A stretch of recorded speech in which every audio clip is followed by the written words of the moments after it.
You're tuning into Black and White Sports on YouTube. The no-holds-barred truth on sports. The main event starts. All right, Black and White Sports supporters. Well, you guys know I have been very vocal about one particular thing involving the CBA negotiations, and that is the two players that are involved in the WNBA Players Association committee. And in fact, they're VPs on the Players Association committee. And I am talking about Breanna Stewart and Napheesa Collier. By the way, why'd you wait so long to get ankle surgery or whatever it was? I don't get it. This is in January. You got hurt. Makes no sense. Makes no sense whatsoever. That, in my opinion, that shows a little bit of lack of interest in your own business, I guess. Especially in light of the fact that Unrivaled doesn't have any players.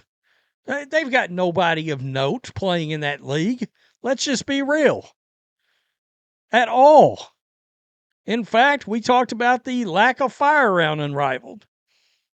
Well, the co-founders of Unrivaled, Stewart and Collier, are, of course, VPs on the committee.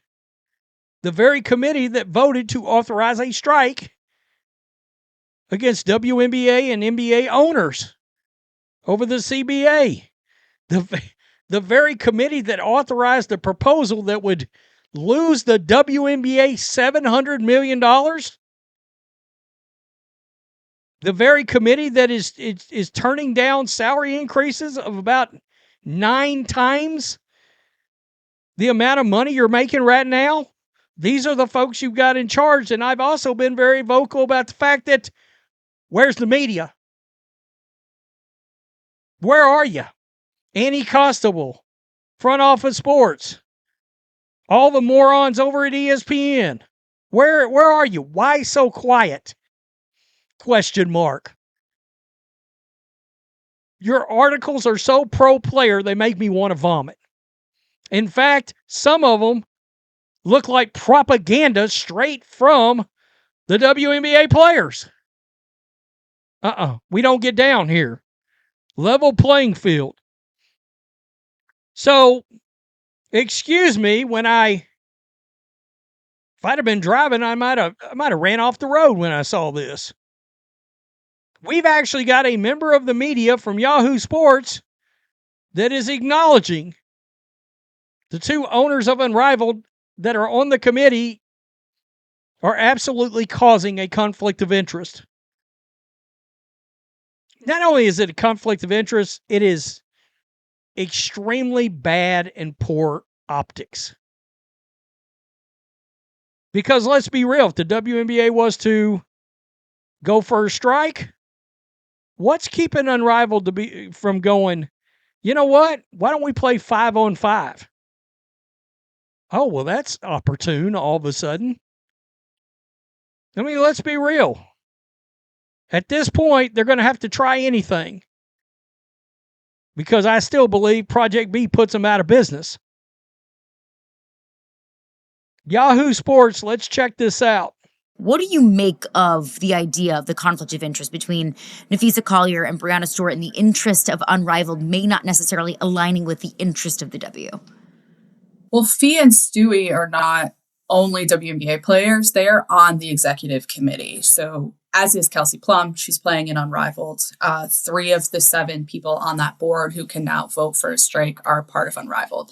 That is not necessarily a bad thing. I think the thing about conflict of interest, though, is just the simple fact that you as a person have interests that conflict with one another. Yeah. The key thing is just keeping in mind that is there. The facts of it are Fee and Stewie run this league that makes them money. There are players who played in the first season who have equity in the league who are able to make money off of this league, right? And that's the thing, is just to keep it in mind that these are two different things. If we want to go all the way back, like Players have been playing overseas the entirety of the WNBA. That is also a conflict of interest because, as we know, the schedules overlap. You have to make decisions, all of these kinds of things. But to say that there is no conflict of interest is absolutely ridiculous because there is. Of course there is. You can say that you'll take your personal interest out of something, but we're all human, right? Like these biases exist. You can't always totally and completely take maybe a personal interest out of something else. Is it a concern of yours, though? It's always going to be a concern of mine, no matter what we're talking about. And I say this, like, obviously as a journalist, right? Like, this is kind of the number one thing. So I always am concerned that it becomes a part of it. You know, I would hope when you're talking about Stewie and Fee that they understand that as well and can compartmentalize that just like athletes do for anything. But it is certainly a part of these talks and it cannot be overlooked. Wow. So what is this called? Hoops 360 podcast from Yahoo Sports. Cassandra Negley and Caroline Fenton. Bravo for having the guts to go out there as members of the media and just say it. She said, is there a conflict? Absolutely. Of course there is. And none of these other media members got the guts to say a thing about it. Not a thing.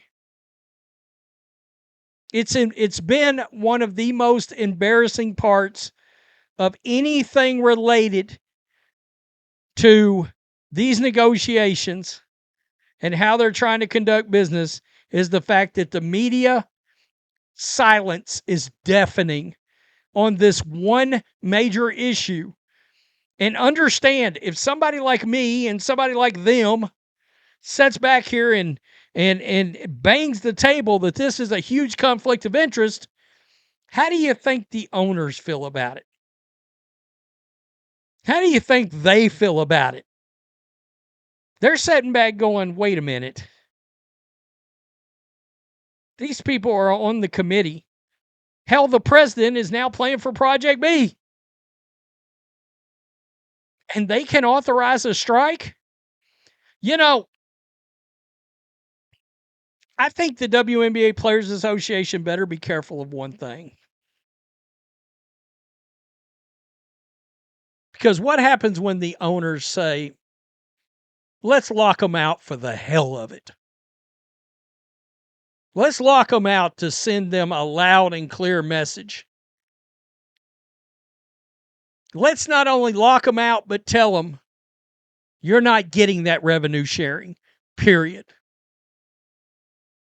We're cutting our losses. We're good. And then one of the most fascinating parts of all this is who would step across that line. Because you're going to get some players that are like, oh no, bump that shit. I'm taking a 9-time salary increase. We're going to find out real fast who is aligned and who's not. Oh, but they voted for a strike. Yeah. But if there's a lockout, they have to cross an imaginary picket line at that point. Who going to cross it? And look, somebody like Caitlin Clark, Caitlin Clark's not stupid. She's not stupid at all. She knows them being involved is a conflict of interest. Sophie Cunningham, I promise you, she knows them being involved is a conflict of interest. Those two ladies are not dumb. We can listen to how they talk. They're not dumb. But they also don't have, and they're also not ate up with a bunch of social agenda nonsense like the majority of these players